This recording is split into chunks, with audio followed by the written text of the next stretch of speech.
Icy Star ASMR.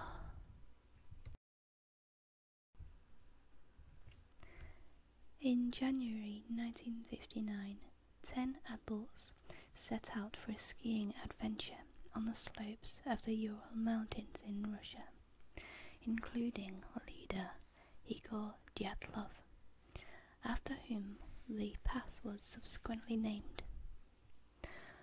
All had previously experienced similar expeditions.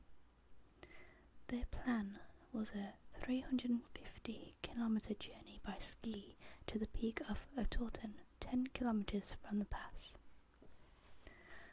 Torton's name in the local Mansi language means "don't go there." The party began their trek on 27th of January 1959. The following day, one member, Yuri Yudin, turned back, leaving 9 to continue. Their bodies were found on a mountainside, appropriately named Dead Mountain in native language, amid a weirdly captivating set of clues. From journals to photographs, it appears that they reached the edge of the mountains on the 31st of January. The following day they set off to cross the pass, but seemed to have taken a wrong direction and found themselves higher than expected. They decided to camp for the night on the slopes rather than descending. The weather then was particularly cold, falling to -24 degrees Celsius. That night, something happened. After they failed to return, their tent was discovered by a search party on 26th of February. Rescuers found it apparently cut open from the inside. Some sources say torn open. There are claims that the tent was erected incorrectly, which was surprising with such experienced trekkers. Was it moved, or did they just put it up in a hurry? The bodies of all 9 were discovered in the following months. Those nearest to the tent were semi-naked and some were barefoot. Evidently, they had not had time to dress. It should be noted that hypothermia can cause so-called paradoxical undressing, where victims feel unusually warm and disrobe despite the extreme cold. The last 4 were better clad, some in the clothes of their comrades buried under snow in a ravine further down the slope. One of them had a camera around his neck, although the film was damaged. Autopsies on the first 5 bodies found they had died of hypothermia, even though one had a minor crack in his skull. But the bodies of the last 4 showed serious injuries, chest fractures and skull fractures, consistent with crushing injuries, but no signs of external trauma to most. It was judged that 3 had died as the result of extreme trauma by something stronger than a human being. 1 had facial wounds including a missing tongue and eyes, which could have been caused by the decomposition or subsequent predation rather than by her attacker, though the large amount of blood in her stomach suggests her tongue may have been removed while she was alive or soon after her death. Some reports suggest strange discoloration of their hair and eyes. The group had left diaries and photographs, which which provided useful evidence of the early course of the trek, but little clue as to what had happened that night. The last photograph they took showed only an unidentifiable blurry shape. The initial government investigation failed to find an explanation, blaming an unknown force for the killings. Here is a list of some of the theories, roughly in order from most plausible to most fanciful.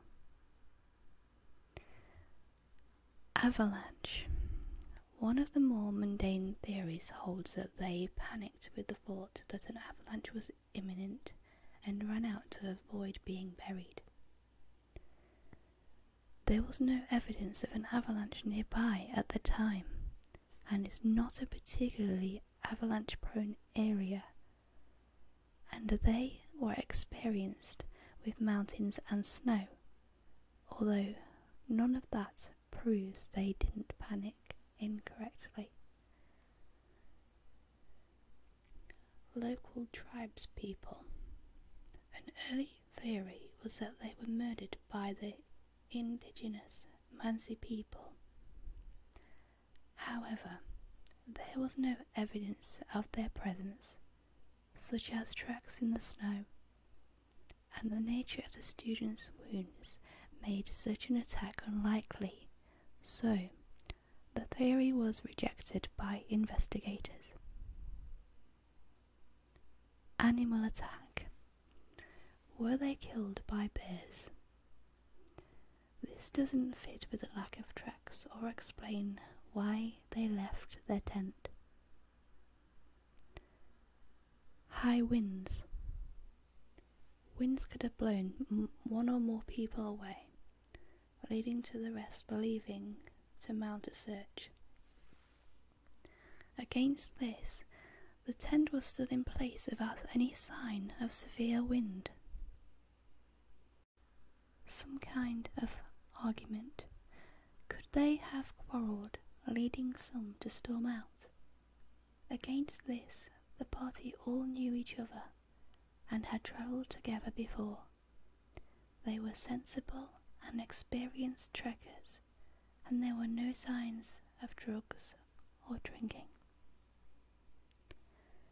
Nearby Gulag.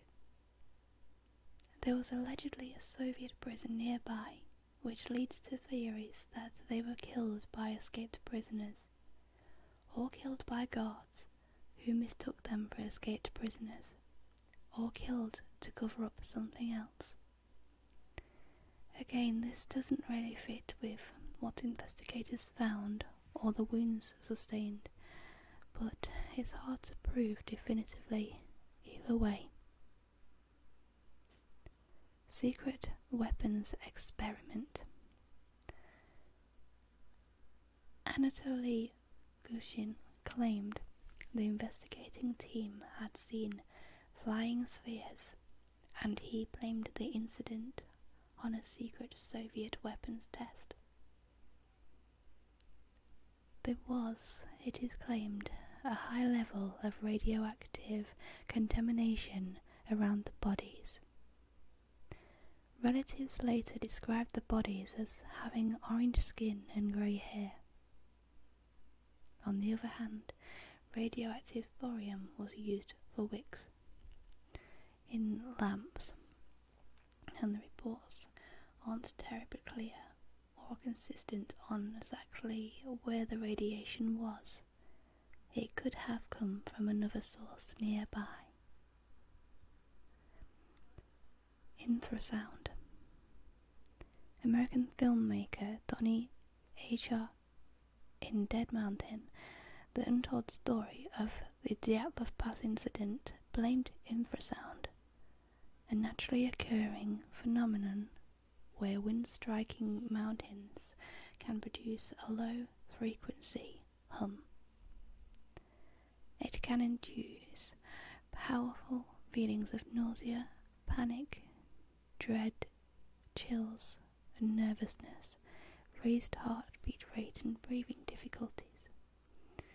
HR suggests that the trekkers were disturbed by infrasound, panicked, and ran out into the snow. Yeti. Could they have been killed by some sort of cryptid, a Yeti or ape man unknown to science? In 2014, the Discovery Channel claimed the trekkers had seen and photographed the cryptid, leaving a note saying, "We now know snowmen exist." But no other mention in their diaries. Furthermore, no tracks other than the hikers were found, casting more doubt on this theory.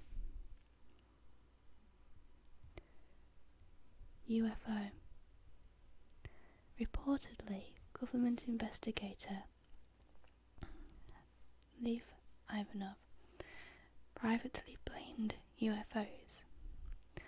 Of course, aliens could have done almost anything. Of course, we've no evidence that UFOs, in the extraterrestrial sense, exist.